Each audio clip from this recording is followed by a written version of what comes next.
Hi, I'm Pepper Sharpe. And I'm Melina Michelle. And we're back for Sashes! Jinx! Jinx! Jinx! Snap! Yeah!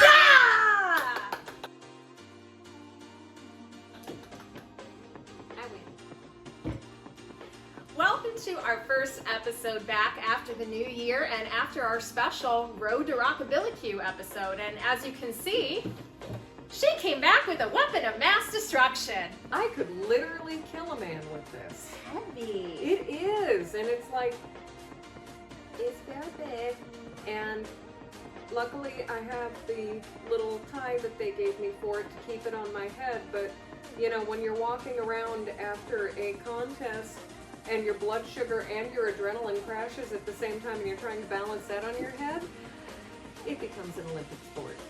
I was just happy for my Jack and Coke after the contest, and we were there all day, and after the contest I was kind of like, okay, thank God it's over, I need a drink.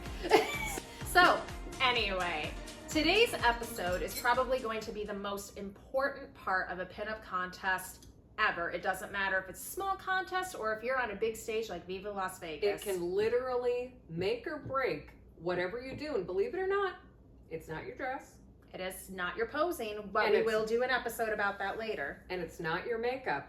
It's your question. Jinx. Shit. Oh.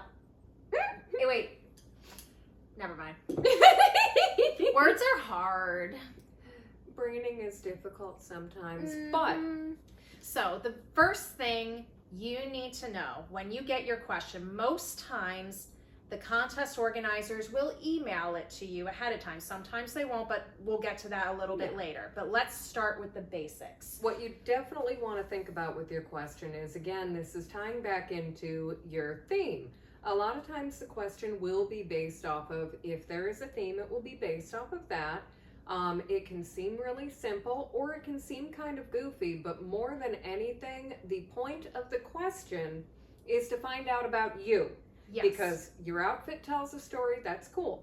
Your makeup tells a story, that's really awesome. The way you walk on stage tells a story, but nothing tells a story quite like, here's a microphone, answer this question.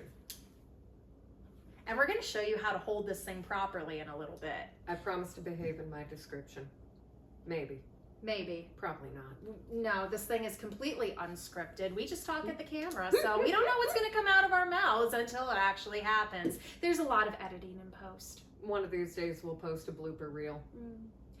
Anyway, so like Pepper said, it's the most important part of your pageant experience, and it doesn't matter what the theme of the contest is.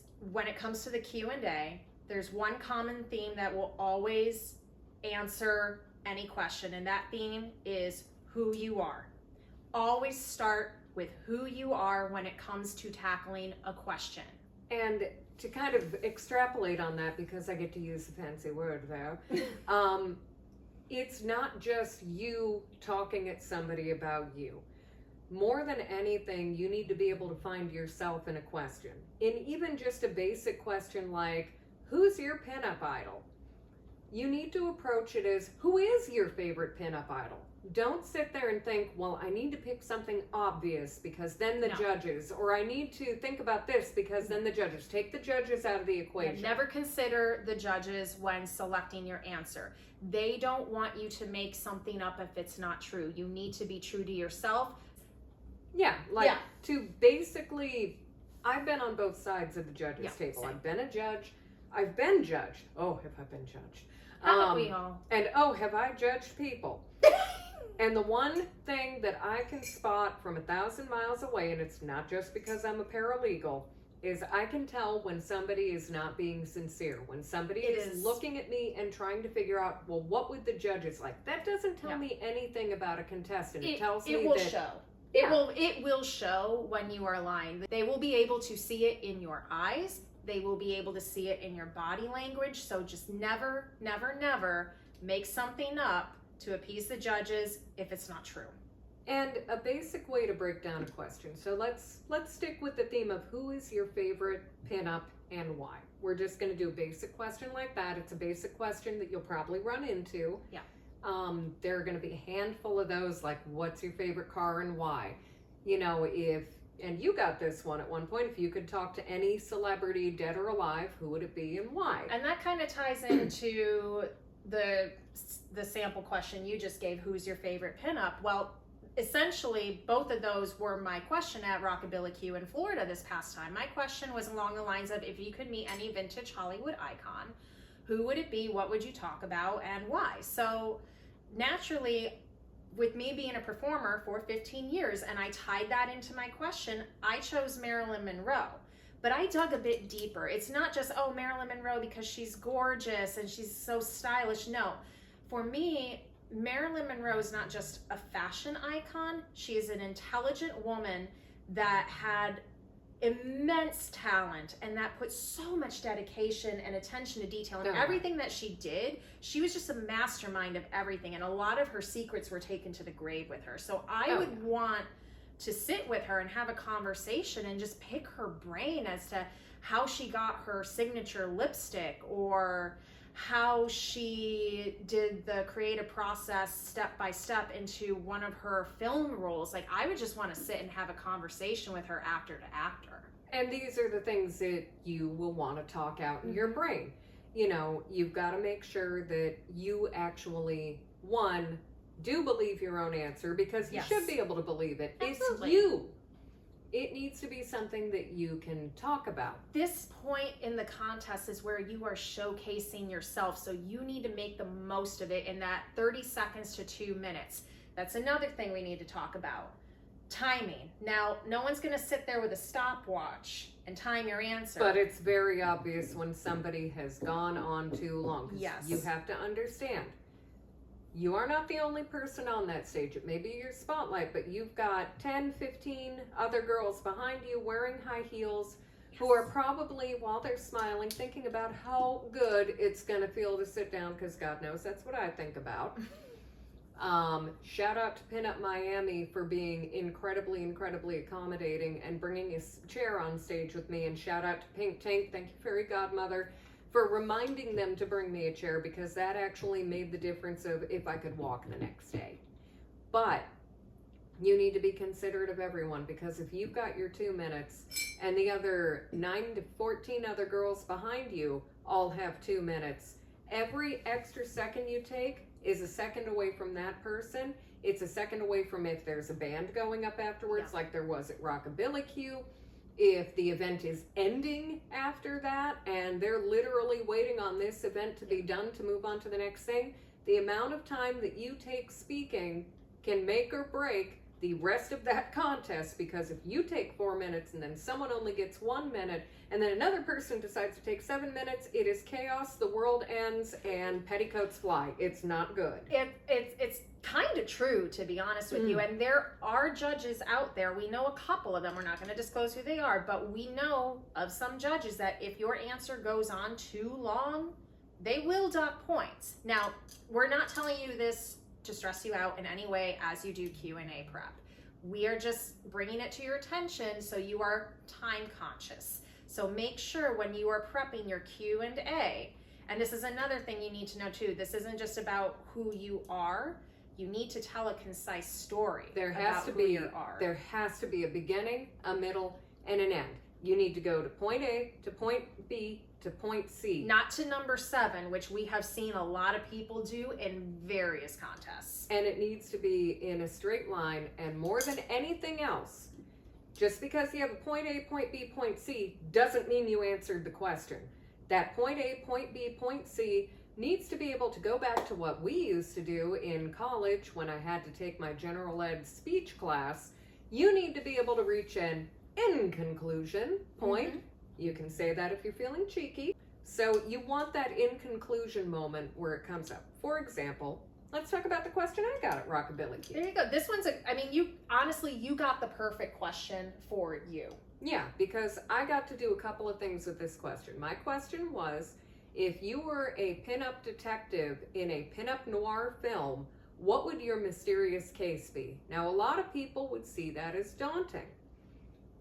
I love this question because, one, I am a huge fan of pulp novels and film noir. Like, that is my wheelhouse. I am a writer, which means, I could get a little creative with this. So I got to tell right off the bat, you know, as a writer and as an associate officer of the court, because I am a writer and I'm a paralegal, there's only one way that I can answer this. And I gave a film noir narrative of leading up to the case, what happened in the case, and then my very last line was, and that's when I knew we had a case of the dressing room runaround. That right there answered the question. Yeah. Everything over here was the journey to that answer. Yes. But I brought it all the way around, told a few jokes in the middle of it, but it still told a story.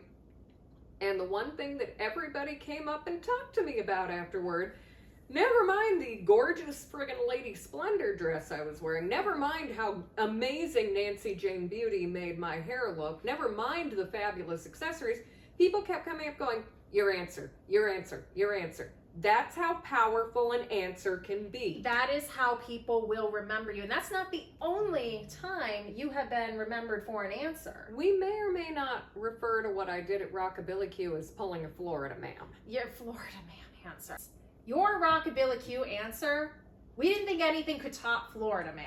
It's This a one running top, joke. top Florida man. It's been a running joke where I'd say, I don't think I'm going to be able to top Florida man, because Florida man, You did a stand-up routine, basically. my question was, because the wonderful, wonderful Dolly Jackson, we're going to get into what stuff like this can lead to and what you can do to actually like really set yourself up for success with this. Mhm.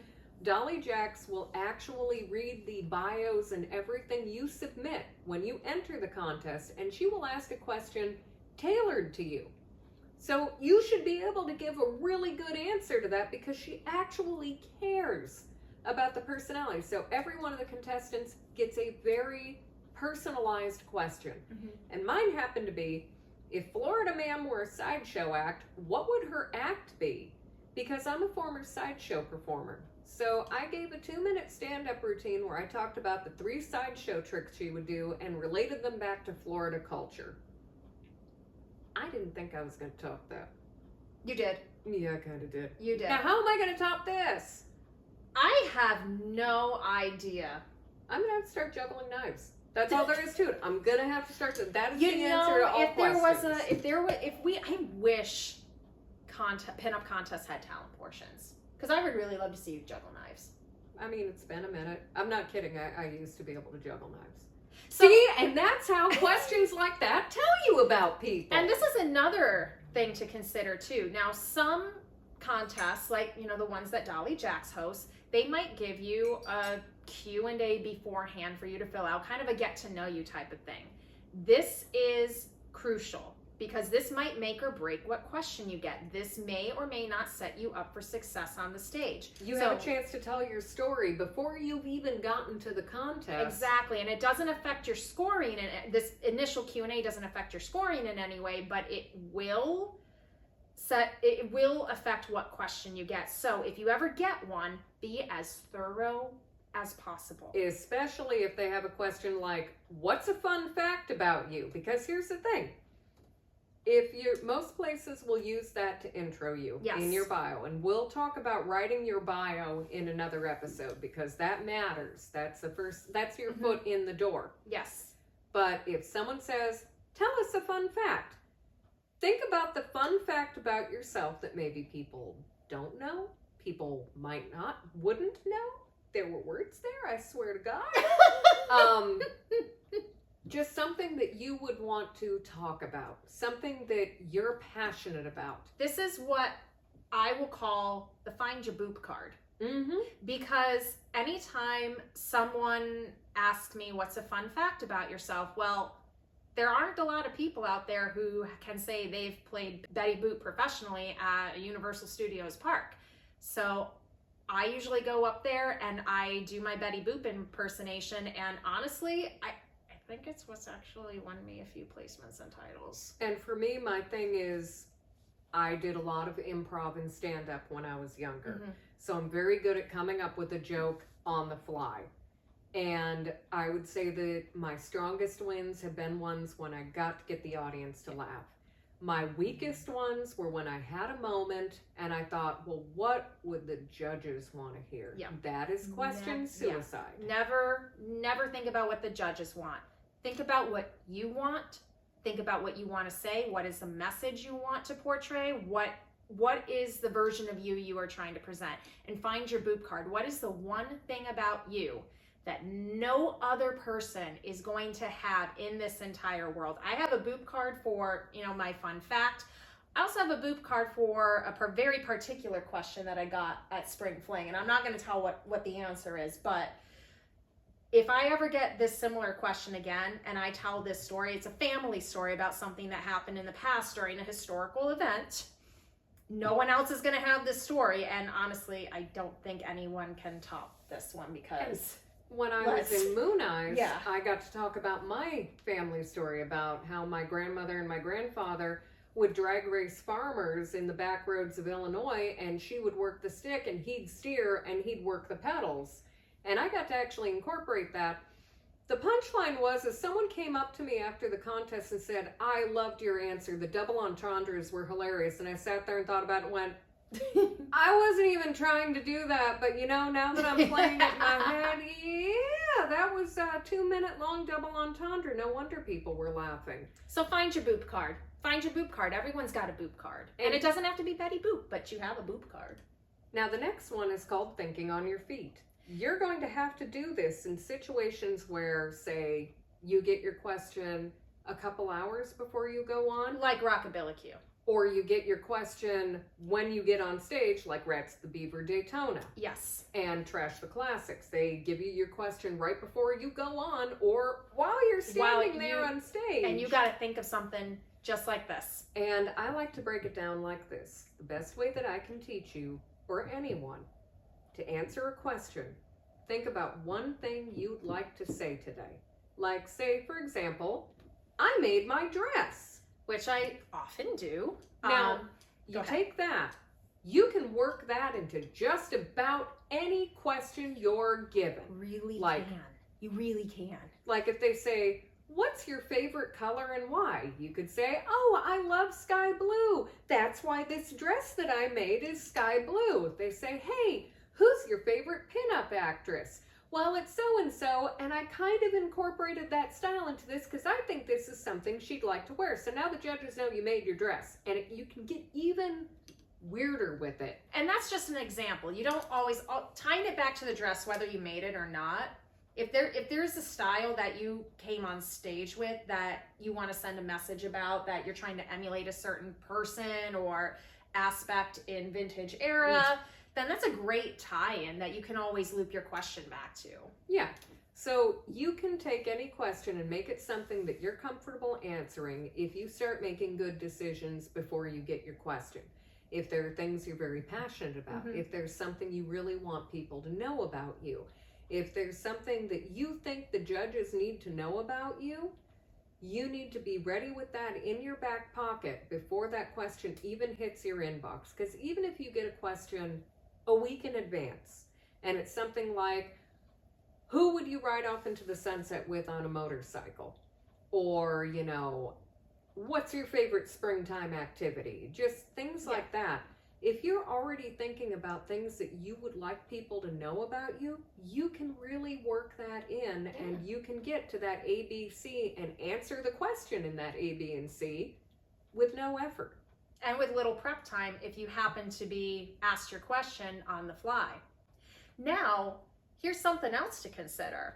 A lot of questions at pinup contests get reused in some form or another.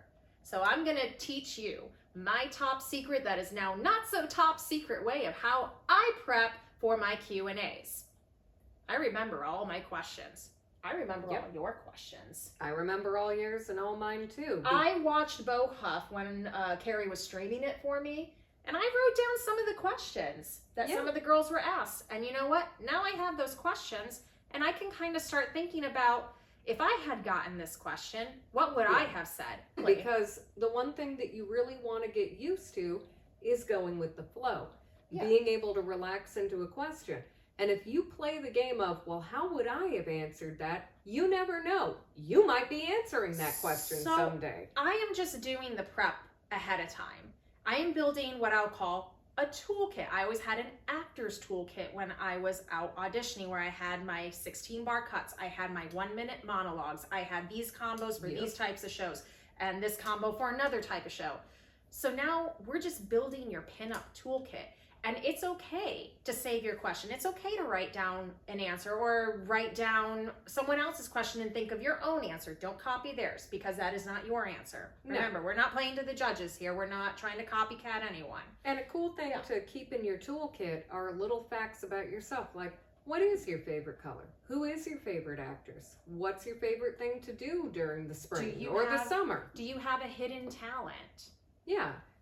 Who are the people that you admire? What do you do for a living? Because every once in a while that comes out with a contestant. I learned something about someone and I'll be like, oh my God, I didn't know we had that in common. Those are the truly great answers, are the ones when you hear someone give it and you're like, I never knew that about them. I really want to talk to them. And that helps you make friends. I was just going to say, it helps you make friends. It helps you make connections and build your pinup community. It's all good. It's all great things. And you also, here's a big one. I always recommend, and I know everybody likes to keep, secret. I don't want anyone to copy me or anything. There is no shame in sitting down with the other contestants and bouncing ideas off of each other, because here's the thing. We do that all the time. We'll go run into the bathroom and we'll run answers, because here's the thing. We're not threatened by each other. No one should be threatened by each other at a contest, because at the end of the day, you're building community, you're building friends, you're having fun. And you know what? If you manage to keep somebody calm and focused enough and they learn something from you and they start getting up there and they start placing, guess what? You rule, because you were not a D-I-C-K. You were a Jane! Jinx. Damn it. Yes, finally. I'll get you next time, Gadget. But there's no shame in bouncing answers up. There's no shame in taping yourself for your delivery, because here's the thing. You have your answer. Now you have to deliver the answer. And delivering the answer, you're not just going to be a talking head sitting there like this and giving your answer. You have to have some life behind you, life in your eyes, like have some body movement. Now, don't be moving all over the place, but you don't need to be rigid. And you're going to need to know how to hold this while you're doing it. Now, some contests I've come across, though, keep it on the mic stand. So you're going to actually have to come up and you're probably going to have to hold it in one hand. Or you can be cute and you can do, an Andrews Sisters in front of it. Or a boop. But most of the time, they will hand you the microphone. Like at Rockabilly Q. Pinup Miami took my question, read it, and then handed me the mic. Here's how you hold a mic. I'm going to say it. Do it. Just do it. I'm going to say it. Okay. We're going to get demonetized. It's fine.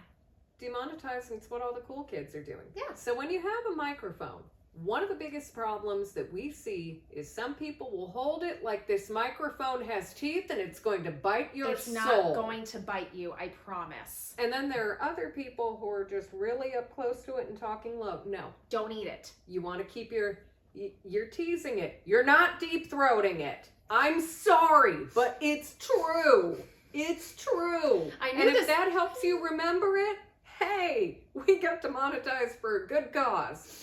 I knew you were going to say this, and it's still funny every time. So you want to talk comfortably so that they can hear you. You can hear you. Wait, seamstress. No, hold it right. Seamstress Emmy is going to go. Okay, if you're like me and need to measure, a good rule of thumb is 2 inches away from your face. So you want to be able to be comfortable, and you can see how I'm kind of, I'm able to move with this. I'm able to connect with you, and I'm still got the microphone where people are going to be able to hear me. Yeah. If you get any feedback, singer, performer, you might hear feedback where, you get that really loud, obnoxious stream. Don't fret. No. It's not you. It's something with the sound. And there have been some bad sound systems we've come across. Hold the mic away for a bit and then bring it back. If you start getting the feedback again, pull it back a little bit and find that sweet spot. And you're also going to want to be mindful to not do what I call the karaoke oops when there's a switch on the microphone. be mindful of where that Yeah. switch is, because It happens all the time. I see it happen at karaoke bars, are like the worst, because people are usually about three drinks deep and ready to get their journey on, and your hand will hit the microphone button. If you feel that, it's really easy. Just push it back in. Flip it back up. The minute you don't hear the sound, and here's another thing. If you get up, and this has happened to me a couple of times, and you start talking to the mic and you don't hear anything, take a minute. It's fine. Yeah, take it's a minute, fine. because that's a technical difficulty. And That's they're not on probably you. working on it, and the sound guys are probably working on it already, so don't fret. Take a minute, because the one thing that I've come across in a lot of pageants, like out in California and bigger ones, is if there is a loud noise, if there is no noise, if there is a disruption, do not try to talk over it. Wait for it. We had to do this at Moon Eyes. There were drag races going on behind us. There were cars pulling in and out. And the first thing that we were told is, if you hear a really loud noise, like the drag races are going on or someone's pulling out, just wait. It's not going to count against you. Just wait, because people are going to want to hear what you have to say.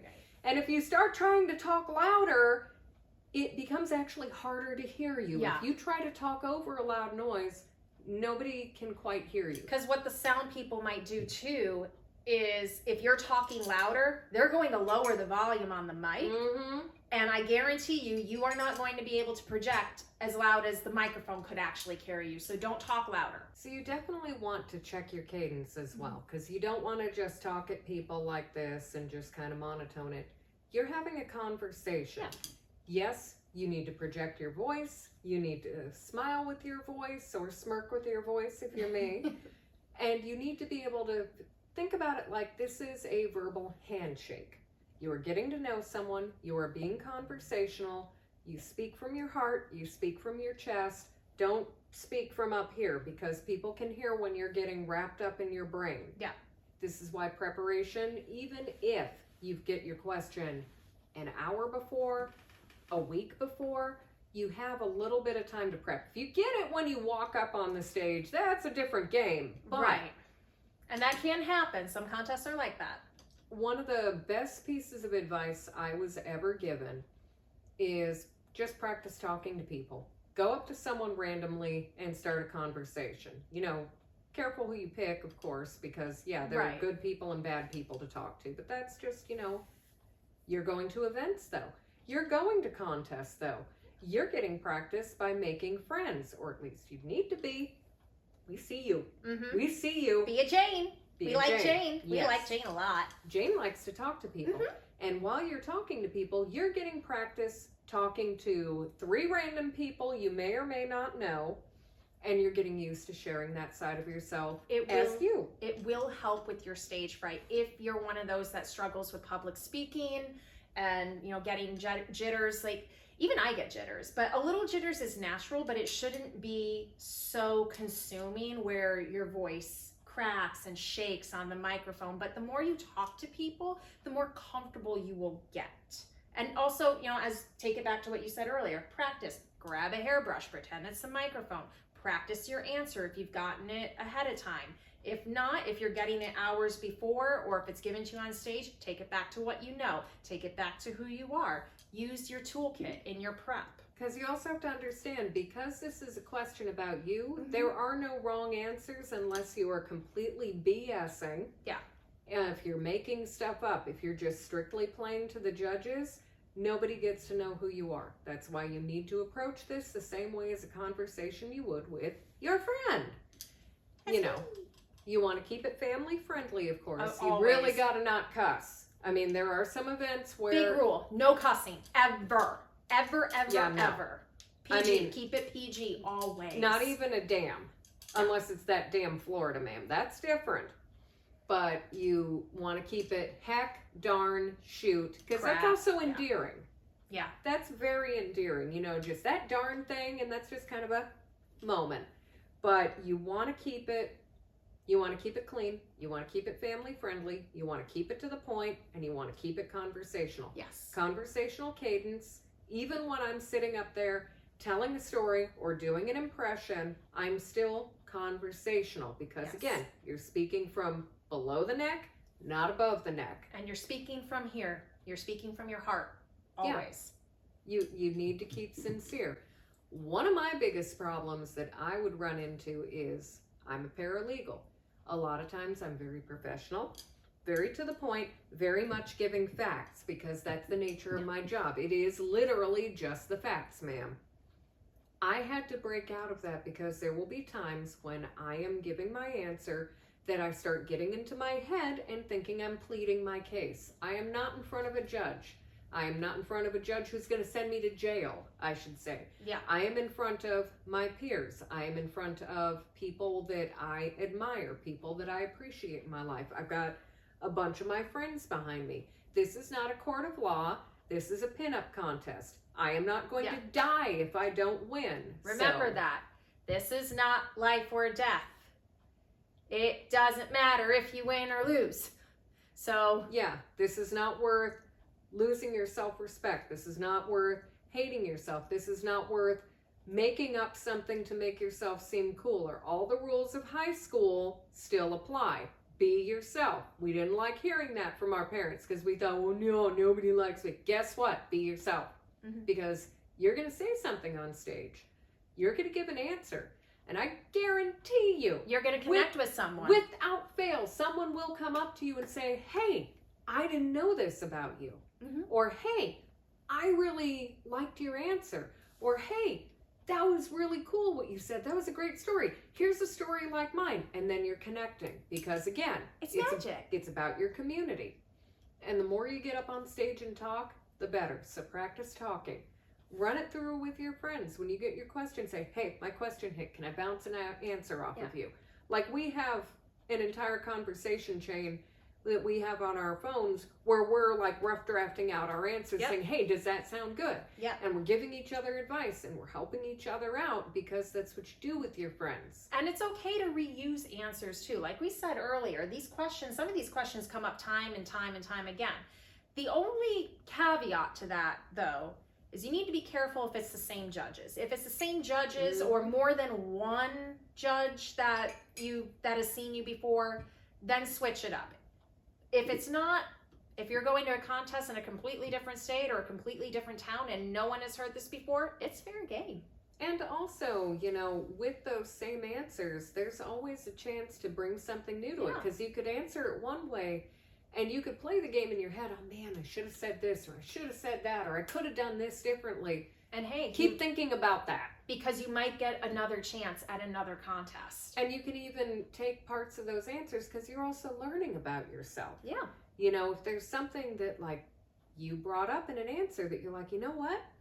I never really thought about that part of my life like that. Maybe I can expand on that. Sometimes you learn by doing. I can't tell you how many cool things I've learned about people when I've coached their answers or given them advice on their answers. Like, some people don't even realize that that's a cool thing about them, like where you're from. Maybe you didn't think about it that way. Maybe you didn't connect that. And these are games you can play with yourself because this is also an exercise in writing. So play with it. Don't be afraid to be to the point. You don't need to use that entire 2 minutes. If you can say your answer in a minute, you say your answer in a minute. Yeah. Nobody is going to hate you for being, quick and to the point. If you are happy with your answer and you have been yourself and you have told your truth and you have made someone smile and you've even connected with one person, there is no such thing as a bad answer. With that being said, there are bad answers. They're usually the answers that take 10 minutes. Go from A to B to 7. Literally go off the rails and possibly might offend somebody because you don't have to say a cuss word to offend somebody. We've seen that happen. If you need to keep it positive. Yes. Keep it positive. There are a couple of little points I like to remember. Don't hate on anybody like that. Don't get too sad. Now, if the person that you admire, say, is, like in my case, my grandmother was very important to me. My grandmother has not been on this earth for 17 years now. I do like to tell stories about her. But there's a line you can cross where it goes from being she really empowered me to a group therapy session. Yeah. Your question is not a group therapy session. Yeah. You can say something meaningful. you can connect with somebody. You know, I have talked about being a disabled pinup before, but I'm not turning it into a group therapy session. Like there was one pinup contest I did that it was, if you could have one wish, what would that be? And my answer was, I would want to spend an hour with my grandfather who passed away 10 years ago because he loved Corvettes. And at the time, you know, I was fresh out of college. I hadn't gone into the automotive industry like I had later in my life. So now there's something about me now that I would love to sit down and have a conversation with him about over a drink. Yeah. And I don't have that opportunity now, so that would be my one wish, is to spend an hour with my grandfather and catch him up on everything. And that's positive. And I did something similar at this last Harley contest. They said if you could pick anyone to ride off into the sunset on a motorcycle with, who would it be and why? And it would be my grandfather. Not just because during World War II, he drove a Harley WLA, the Liberators, which were actually designed to be stealth motorcycles to scout out ahead to make sure there were no snipers or no hidden soldiers. And I got to make the joke, well, I'd want someone who actually knew how to drive a motorcycle because I can't drive. I'm a pillion princess because I have epilepsy. I said, but I'd want to meet my grandfather. He died when I was younger. I want to hear his stories. I want to hear his war stories. I want to hear his version of how he and my grandmother met. And I want his chili recipe because he never gave it to anybody. It's legendary in my family. And he took that thing to the grave with him. So in that answer, yes, there's a deep, heartfelt connection because it's a relative I never got to spend a significant amount of time with because he died when I was a year old. There's your factor there. I got to say, you know, a little bit of his story and a little bit of my connection to Harley Davidson. And I got to make a joke. Yeah. Comprehensive, A to B to Z. Answered why, gave a fun fact, connected it back to the question, which was who would it be and why. And you did it all in less than a minute. Damn. Perfect. Right like that. So, quality over quantity, heart over the brain, slow and steady, but don't drag your feet. That's really the best, quickest little tips I can give you. Practice with your friends. Practice with your dog. Practice with a hairbrush in the mirror. You know, there is no shame in being prepared. Remember your questions. Write them down. Have a little notes folder on your phone. I do. Think of new answers for them. Yeah. The strongest answers are people who took the time to think about it. You can always tell when somebody has thought about their question, has grown comfortable with it, and knows their approach because they will get up there, they will take that mic. And it will be natural. It's a conversation. You know, they can do a little bit of dramatics and a little bit of acting, but at the end of the day, you're having a conversation with the judges. They're getting to know you, put your best foot forward, and tell your story. Remember, this is a show of who you are. So show us who you are. Everybody wants to see the wonderful you that you are. Because you're a pretty picture, you're standing tall, but what you say when you open your mouth completes the picture. It's like the final spot in the paint by numbers. It's like number 25 on that painting. And once it's done, you have a complete picture and you put it up on your wall, although that's probably frowned upon because that would get kind of like, what? Where did this go? I don't know. We're not going to talk about it. Anyway.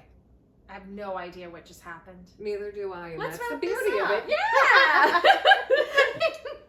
So basically, we just hit the highlights on the Q&A. We have given you now the tools to help you find your best answers and your best stories of who you are, no matter whether you've gotten your question a week in advance or right when you get up on stage and you're handed the microphone. And if you need more practice, wouldn't it be great if you could come and talk to me and Melina in person to practice your Q&A techniques? We are. Wait a minute. Wait, we're gonna do that. We're gonna do it. You can. You actually have a chance to come meet with us for a very intimate, sort of pretty much one-on-one. We're keeping our numbers small, but if you want to come out and do a little mock pageant with us, we've got a date, and the information is going to be right here, and it's going to be down in the description below. Yep.